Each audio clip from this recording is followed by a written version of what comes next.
यो लाइफमै पालन गरिने होला।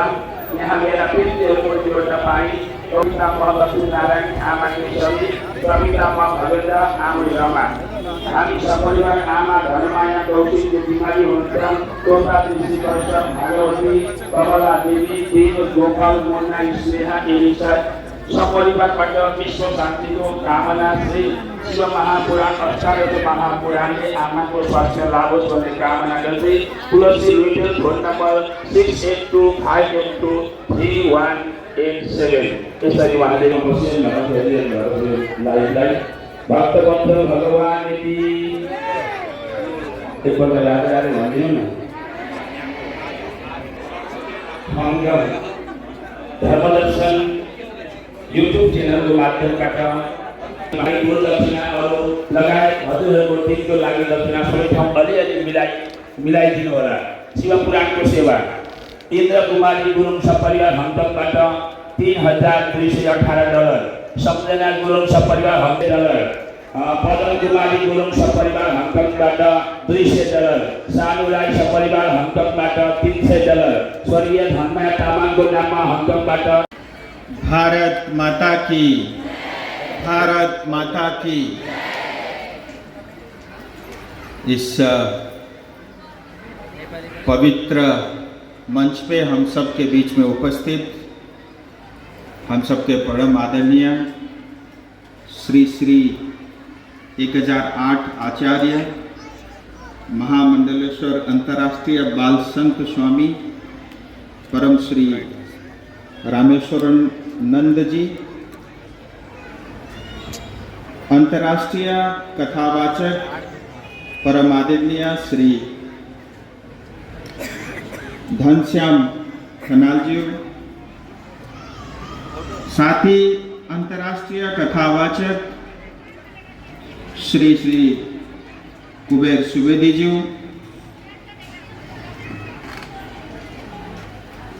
साथ ही इस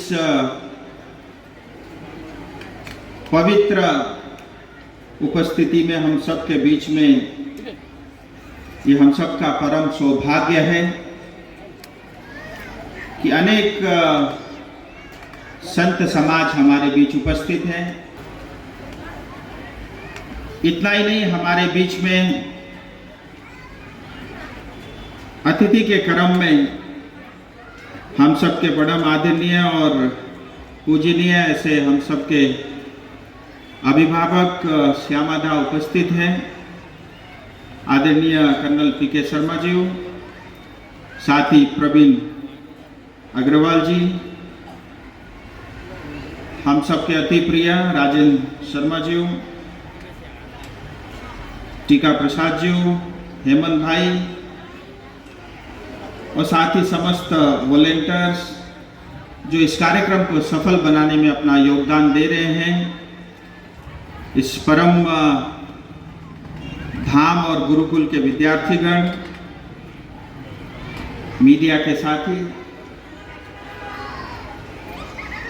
र संपूर्ण आमा बुबा, दाजुभाइ दिदीबहिनी, साथीहरू सबैलाई गोर्खे सलाम।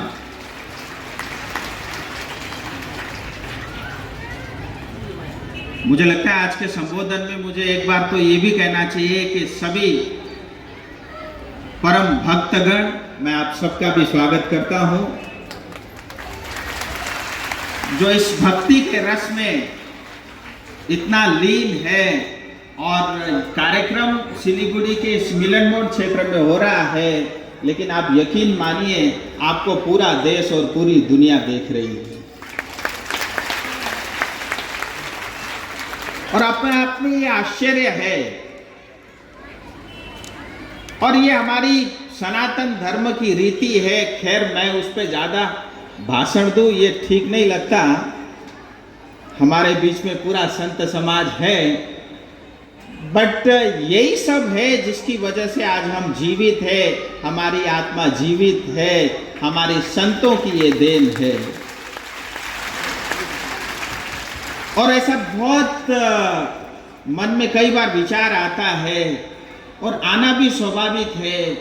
आप दुनिया में देखेंगे बहुत तरह की चीज़ें भगवान ने बनाई है, लेकिन कभी आप ध्यान में बैठिए और एक बार ये मनन करने की कोशिश करिए कि हमें ऐसा क्या था कि भगवान ने हमको मनुष्य जीवन ही दिया, क्यों नहीं कोई पशु या पक्षी बना के नहीं भेजा।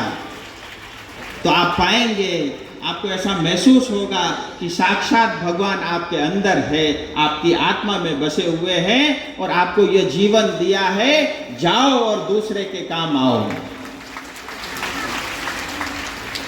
और हमारा जीवन ये सफल तभी होगा जब हम दूसरे के काम आएंगे। मैं अक्सर कहता हूँ, बहता पानी, नदी का पानी आप देखना, वो नदी अपना पानी, अपना जल स्वयं कभी नहीं पीती। और आप फल में देखोगे, वृक्ष आम का हो या और फलों का हो, उसमें फल तो लगते हैं लेकिन स्वयं कभी अपने लिए वो प्रयोग नहीं करता। वृक्ष छाया देता है, खुद धूप में तपता है लेकिन दूसरे को छाया देने का काम करता है। हमारा जीवन भी, मैं ये मानता हूँ, सफल तभी होगा जब हम अपने आप को छोड़ करके दूसरे के काम आए। ये जो समागम है जिसके अंदर में विश्व शांति महायज्ञ तो है ही, और पुराणों में सर्वत्र जिसको महान मानते हैं शिव पुराण, 18 पुराण, 4 वेद, 9 कुंड हवन, ये अपने आप में दर्शाता है कि जब जब मिलन मोड़ के सिलीगुड़ी की जनता ने ठाना है तब तब वो काम हुआ है। और ये बड़ा आनंद का विषय है। यज्ञ आप कर रहे हो, तब आप रहे हो, लेकिन शांति आप पूरी दुनिया और पूरे विश्व को दे रहे हो। मैं इस क्षण आपके समक्ष उपस्थित हो करके, संत समाज के मध्य उपस्थित हो करके, मैं अपने आप को भाग्यमानी समझता हूँ और मेरे लिए सौभाग्य का विषय है कि इस तपोवन में, इस क्षण में, कुछ क्षण में आपके समक्ष आ सका।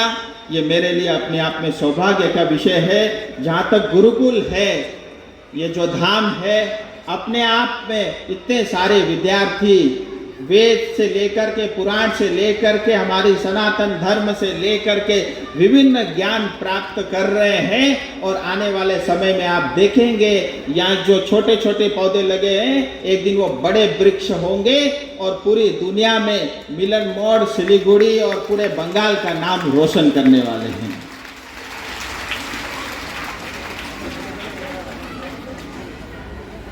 र अन्तमा 2-4 कुरा म आफ्नै मातृभाषामा राख्न चाहन्छु। सर्वप्रथम त एकचोटि फेरि पनि तपाईहरुलाई नमन। म कहिलेकाहीँ सोच्ने गर्छु, म हेर्दाखेरि पनि सानो छु, लुते पनि छु, तर मलाई यो ऊर्जा कहाँबाट आउँछ भनेर म बेला बेला सोध्ने गर्दाखेरि यो तपाईहरुको मायाले गर्दा, यो तपाईहरुको पुराणले गर्दा, यो तपाईहरुको यज्ञले गर्दा यत्रो ऊर्जा म पाइरहेको छु। यस्तो पवित्र ठाउँमा उभिएर ढाँट्नु पनि हुँदैन, म साह्रै ढाँट्न पनि जान्दिनँ। म यही प्रार्थना गर्छु भगवानलाई, यो मेरो जीवन मेरा लागि होइन, मेरा गोर्खा समाज र हिन्दू राष्ट्रका लागि काम लागोस् भन्ने प्रार्थना नै गर्न म तपाईहरुको मध्य आएको हो। तपाईहरुको जस्तो पवित्र ठाउँको र तपाईहरु जस्ता पवित्र व्यक्तिको प्रतिनिधित्व गर्न मेरा लागि पनि गर्वको कुरा हो। मेरो पनि छाती फुलेर आउँछ जब जब सदनमा म बोल्छु। मलाई भित्रबाट लाग्छ म एक्लै छुइनँ, 1.5 करोड गोर्खा समाज मेरा साथमा उभिएको छ। र मेरो व्यक्तिगत चाहना केही पनि छैन, मलाई केही पनि खाँचो छैन, तर म चाहन्छु मेरा जातिले सोचेको, मेरा जातिले चाहेको सपना पूरा होस्। त्यही गर्ने तो क्रममा म सफल हुँ भन्ने यस महायज्ञबाट म प्रार्थना गर्न चाहन्छु। यसरी नै तपाईको माया पाइरहन् र भगवानको आशीर्वाद र कृपा म माथि बनिरहोस्। जानेर पनि नजानेर पनि कहिले पनि गल्ती नहोस्, त्यति नै भन्न चाहन्छु। र अन्तमा यस पवित्र यज्ञमा आउन पाउने मैले जुन सौभाग्य प्राप्त पाएँ, मैले यहाँ सुन्दा स्वामीजीले एउटा आह्वान गर्नुभएको थियो, धेरै देशदेखि लिएर विदेशदेखि पनि आज सबै सहयोग गर्नका लागि तयार भएका छन्। र यही राम्रो कुरा हो, एउटा व्यक्तिले बनाएको कुनै पनि घर या थलो मजबुत हुँदैन, तर समाजले बनाएको घर र थलो कसैले पनि भत्काउन सक्दैन, त्यो भत्किँदैन पनि। र समाजले मिलेर बनाएको कुनै पनि घर होस्, थलो होस्, जग्गा जमिन होस्, गुरुकुल होस्, त्यसको माया चाहिँ सबैले गर्छन्। सबैको योगदान हुनुपर्छ। आफ्नो सामर्थ्य र जति पनि सक्षम व्यक्तिहरू छन्, जति आफूसँग सामर्थ्य छ, त्यति दान दिएर यस्ता पवित्र काममा तपाईहरू जुट्नु भएको छ। म एकचोटि पनि तपाईलाई फेरि पनि बधाई दिन चाहन्छु। र मेरो तर्फबाट पनि यस जमिन किन्नका लागि अब कति फिट हुन्छ त्यो क्याल्कुलेट त मैले गरिनँ। मेरो व्यक्तिगत कोषबाट, मेरो आफ्नो मैले जुन नोकरी गर्छु, त्यो नोकरीबाट जुन तनखा पाउँछु, त्यो तनखाबाट म 5 लाख रुपियाँ सहयोग गर्ने घोषणा गर्छु। र साथै सांसदसँग एउटा सांसद निधि र एमपी लेट पनि हुन्छ। यहाँ जुन तपाईहरुले यस जमिनमा जे पनि तपाईले यहाँ बनाउने जुन सपना लिनु भएको छ, अब त्यसमा कति खर्च लाग्छ, कति करोड लाग्छ त्यो त म जान्दिनँ, तर सांसद कोषबाट पनि 25 लाख रुपियाँ त्यसमा सहयोग गर्ने म घोषणा गर्न चाहन्छु। र फेरि पनि अन्तमा एउटै निवेदन छ, यसरी नै तपाईको ताली र माया जीवनभर मैले पाइरहुन्, त्यति नै भन्दै मेरो छोटो वक्तव्य यही समाप्त गर्छु। धेरै धेरै धन्यवाद। भारत माता की जय हो। धर्म की जय हो। अधर्म का नाश हो। प्राणियों में सद्भावना हो। विश्व का कल्याण हो। हर हर महादेव। जय श्री राम। जय श्री राम। जय श्री राम। अनंत कोटि ब्रह्मनाय भगवान सतचित सच्चिदानंद परब्रह्म परमात्मा की असीम कृपा कि आज हम लोग विश्व शांति महायज्ञ के इस पावन पांडाल में 9 दिन से चल रहे विविध अनुष्ठानों के मध्य इस शिव कथा के सरोवर में डुबकी लगाते हुए सांगीता की ओर हैं। व्यासपीठ को वंदन। व्यासपीठ पर आसीन श्रद्धेय बाल व्यास, अंतर्राष्ट्रीय बाल व्यास हमारे कुबेर सुवेदी जी, आचार्य खनाल जी, सभी पारायण पर बैठे हुए सभी आचार्य वृंद, संत वृंद, यति वृंद एवं जिनकी बहुत सुंदर छवि है, अरे जयकार तो लगा दो। किनकी छवि है बताओ? जिनका इतना सुंदर छवि हो, जैसे श्याम सुंदर जैसे लग रहे हैं, लेकिन नाम गलत हो दिया, राजू नहीं, ऐसे लोकप्रिय। अरे मजे से तो बजा दो मेरी माँ, इसमें कुछ नहीं लगता। अभी तो सांसद है, आगे हमको मिनिस्टर बनाना है, मंत्री बनाना है, तभी तो काम कराएंगे। तुम चाहते हो कि नहीं? कि अलग थोड़े ही लोग चाहते हैं, सभी लोग हाथ क्यों नहीं खड़ा कर रहे हैं? तुम लोग चाहते हो कि अगली बार हमारे राजू बिष्ट जी कैबिनेट में जाएं? पक्की बात है तो जोरदार तालियां बजाओ।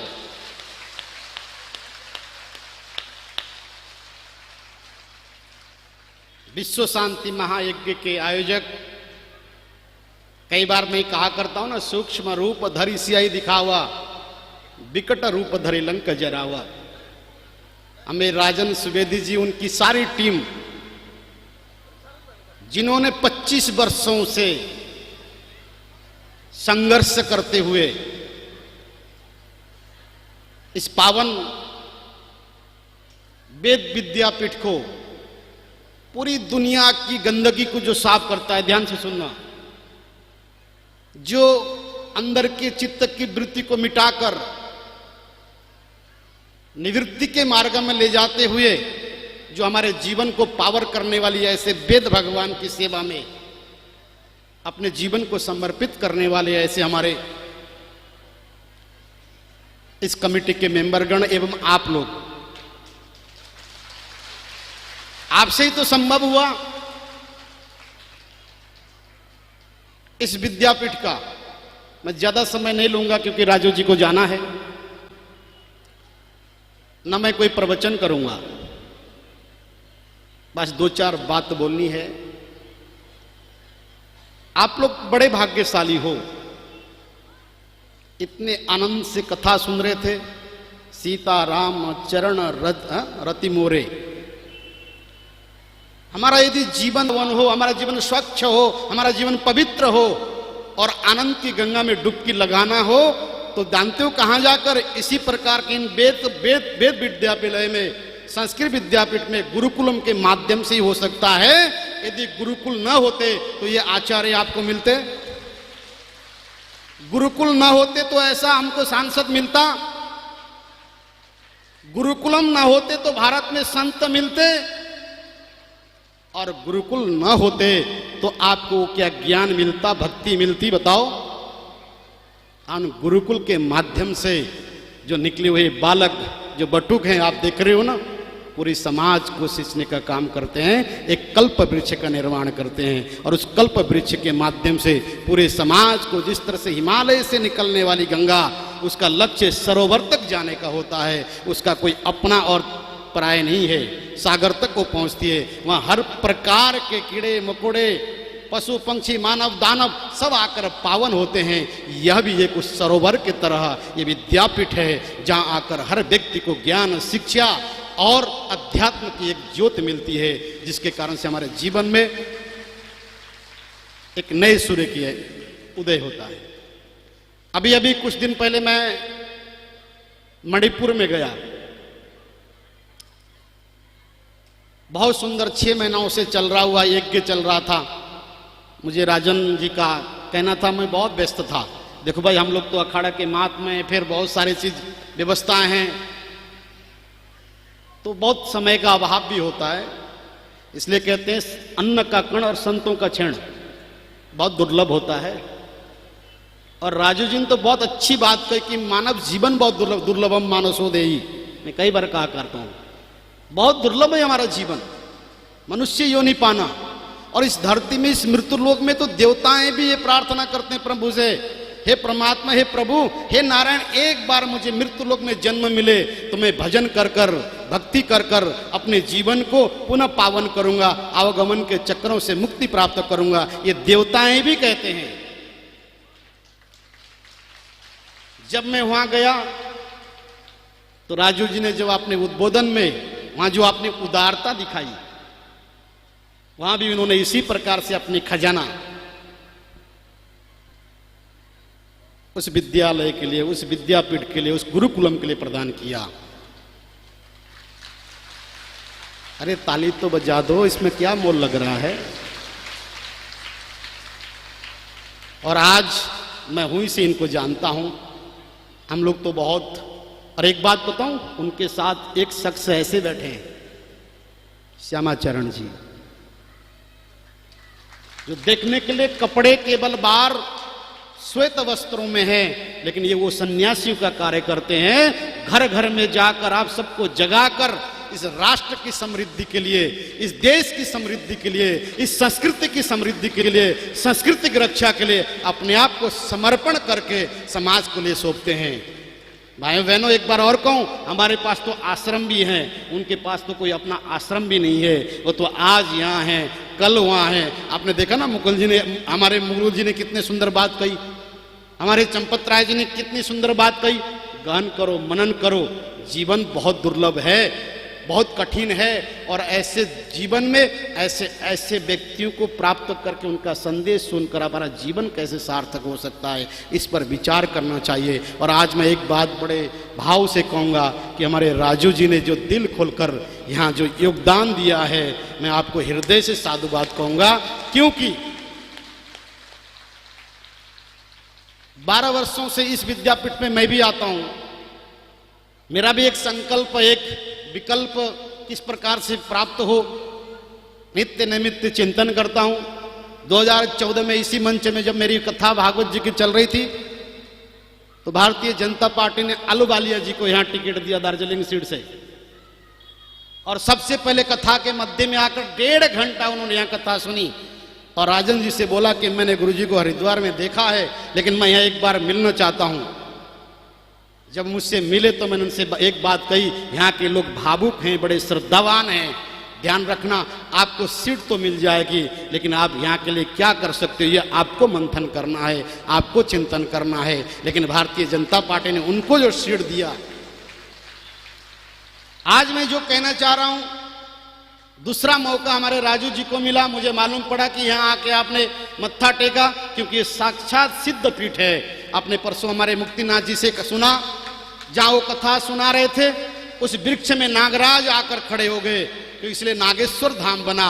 और वैसे भी ये धाम केवल त्रिवेणी विद्यापीठ तक नहीं सीमित रहने वाली है, ये विश्व में जिस प्रकार से आपने देखा अभी हरिद्वार, प्रयाग, काशी और हमारे सिक्किम में नामची है, आने वाले समय में त्रिवेणी विद्यापीठ, ये त्रिवेणी महाविद्यालय, ये विश्वविद्यालय एक धाम के रूप में विकसित होगा। क्योंकि मैं आशा रखता हूँ ऐसे सांसदों से, ऐसे प्रिय सांसदों से जो निरंतर संस्कृति, धर्म और संस्कृति, राष्ट्र के लिए अपने आप को समर्पित करते हैं। उन्होंने ये नहीं कहा, उन्होंने बाद में जाके कहा कि इसमें जो निर्माण होगा उसमें मैं सांसद निधि से दूंगा, लेकिन सबसे पहले एक बात उन्होंने कही, जो मुझे सैलरी मिलती है, जो मुझे भारत सरकार सेवा में देती है, उसमें से कुछ अंश जो मैं है इस विद्यालय के लिए, मैं इस भूमि के लिए अर्पण करता हूं। देखो कितनी बड़ी बात है, परमात्मा उन्हीं को देता है। राजू जी, 2 बात मैं कहूंगा, 2 मिनट और आपके समय लूंगा। ये जहां हम बैठे हैं ये विद्यापीठ की जमीन है। जब यहां प्रारंभ हुआ था एक झोपड़ी थी, टीन में रहकर बच्चों ने भिक्षा मांगकर, जंगलों से लकड़ियां चुनकर लाकर बच्चों ने आपने सुना। और जब मैं आया था तब भी कुछ नहीं था। मैंने राजन जी को एक दिन कहा कि राजन जी, अगर विद्यालय चलाना है तो हमको थोड़ा परिश्रम करना होगा। बोला गुरुदेव कैसे? मेरे मार्गदर्शन में उन्होंने बहुत सारे जो बात होता है हमको करते रहते हैं। आज भी हम लोग चिंतन कर रहे थे किसी विषय को लेकर। ये विद्यालय का 4 मंजिल भवन 4 करोड़ रुपए में जाकर खड़ा हुआ, ये ऐसे ही नहीं हुआ। और हम यहाँ जो बैठे हैं इस जमीन को बड़ी मुश्किल से हमारे राजू भंडारे जी, हमारे बद्री विशाल जी, हमारे कर्नल साहब, सभी टीम ने राजन सिंह के साथ कंधे में कंधा मिलाकर इतने भूमि को तो मंदिर के लिए लिया गया। लेकिन मैं उस दिन कथा के दूसरे दिन जब बैठा था तो मुझे एक बात मन में आई। मैं सोचा कि सांसद महोदय के सामने रखूं। यहाँ से बैठे बैठे मैं सोच रहा था कि आज हम एकादशीय रुद्र महायज्ञ कर रहे हैं, शिव शक्ति महायज्ञ कर रहे हैं, लेकिन मुझे मन में आया कि आने वाले समय में यदि यहाँ कोई होटल बन गया, यदि किसी दूसरे धर्म के व्यक्ति ने लेकर यहाँ कोई अपना कोई ऐसा बना दिया, तो हमारा विद्यालय का, हमारे इस पीठ का, हमारे इस मंदिर का क्या होगा। तो मेरे मन में आया और आपके सामने मैंने अपनी भाव रखी। अरे मैं पैसे नहीं मांग रहा हूं, मेरी माँ तालियां तो दो, हम तो बाबा जी हैं। वैसे भी यहाँ राजू जी बैठे हैं, वो समर्थवान है, वो चाहे तो अकेले करा सकते हैं। क्या बात है, बड़ा प्यार करते हो उनसे। देखो तुला राशि है, इस समय तुला राशि की जोरदार चल रही है। चाहे स्वामी रामेश्वरानंद हो, चाहे बाबा रामदेव हो, चाहे राजन जी हो, चाहे राजू हो, राशि तो हमारी ही चल रही है, चलेगी तो हमारी। तो ये जमीन के बारे में जब मेरे मन में आया और आपके सामने कहा, तो मैंने हमारे घनश्याम जी को कहा। फिर मेरे मन में भाव आया, क्यों नहीं हम खजाना ले लें। हम वैष्णव दरबार में जाते हैं, हम लोग जाते हैं कहाँ, तिरुपति बालाजी में, तो वहाँ खजाने में कुछ मिलता है कि नहीं। का ले जाके आपने तिजोरी में रख देना, हजारों गुना होकर वो आपको प्राप्त होगा। तो मैंने हमारे व्यासपीठ के व्यास जी से भी निवेदन किया कि आप कुछ खजाना दे दो, और उन्होंने भरपूर खजाना दिया। और खजाना के चलते चलते आज हमारे पास राजू जी पहुंचे, और राजू जी ने इतना बड़ा घोषणा कर कर आज मेरे संकल्प को उन्होंने विकल्प में खड़ा होते हुए मुझे वो दिख रहा है। अब मुझे कोई चिंता नहीं है। अभी तक मुझे चिंता इस बात की थी कि यहाँ राजू जी नहीं आए, और राजू आते अब हमारी चिंता मुक्त कर ये सहयोग करें। यही मैं उनसे आह्वान करते हुए उनको इस मंच से, संत समाज से, भारत साधु समाज का राष्ट्रीय महामंत्री होने के नाते, पंचायती महानिर्माणी अखाड़ा के महामंडलेश्वर होने के नाते, एक सन्यासी होने के नाते उनके लिए मैं ये आदेश भी है, आशीर्वाद भी है, ताकि ऐसा हमारा समाज का कोई बेटा, कोई भाई, कोई छोरो, कोई राम्रो छोरो ठाउँमा गएदेखि होइन ल भन्नुहोस् त, यस्तो राम्रो छोरोलाई हेर्नुहोस्, श्याम सुंदर जस्तो, उहाँलाई मैं धेरै धेरै आशीर्वाद, उनको बहुत सारी आशीर्वाद। और हम बहुत सारी, देखो ये तो राजा हैं और हम याचक हैं, और जहाँ राजा आ गया वहाँ याचकों का तो झोली भरी जाएगी। ये कृष्ण हैं, हम सुदामा हैं, और मुझे विश्वास है कि हमें ये मंत्री के रूप में मिलेंगे, और हमारा ये विद्यापीठ विश्वविद्यालय कहलाएगा। इस विद्यालय को हमने विश्वविद्यालय बनाना है, पूर्वांचल विश्वविद्यालय बनाना है, संस्कृत विश्वविद्यालय बनाना है, तभी हमारा सपना साकार होगा। और यहाँ पढ़ा हुआ विद्यार्थी यूरोप अमेरिका के यूनिवर्सिटी में जाके लेस देगा और सब्जेक्ट में बोलेगा स्वामी विवेकानंद की तरह, तब लोग बोलेंगे ये पश्चिम बंगाल में राजू जी के द्वारा दिया हुआ सहयोग से बना हुआ त्रिवेणी संस्कृत विश्वविद्यालय है। लोग ऐसा कहेंगे, मुझे विश्वास है। इन्हीं शब्दों के साथ में अपनी वाणी को भी विराम देता हूं। जय श्री राम, जय श्री राम, जय श्री राम, जय शंभो, हर हर महादेव।